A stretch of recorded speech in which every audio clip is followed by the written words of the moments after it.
जसं की तुम्ही लास्ट व्हिडिओमध्ये बघितलं की आम्ही पुण्याला सकाळी सकाळी लँड झालेलो आहे. तर लँड झाल्या आम्ही इथे सगळ्यात पहिले दर्शन घेतलं तर खूप साऱ्या पावसाचं, म्हणजे बद बद धो धो पाऊस पडलेला होता.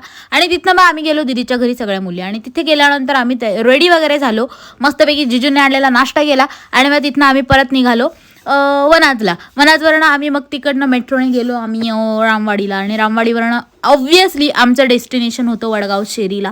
सो आम्ही तिथे जायला निघालेलो होतो. आणि इथे वरती पक्षी उडतात खूप मोठे, पण ते तुम्हाला दिसले नसतील व्हिडिओमध्ये. असो, ही रोल्स रॉयल्स अशी तगडी होती, एक नंबर. इकडे आल्यानंतर आम्ही आधी जेवायला बसलो 4-5 वाजता मस्तपैकी, आणि मग त्यानंतर हे वादनाचं ठिकाण होतं.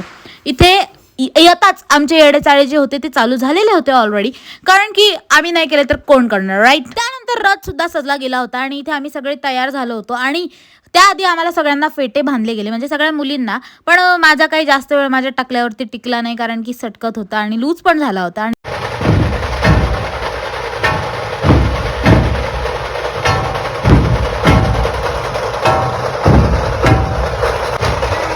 प्रकारे सिंहगर्जनाने पुण्यात सुद्धा डरकाळी फोडलेली आहे. आणि आम्ही सगळ्या चांगल्या पथकांसोबत वादन केलं.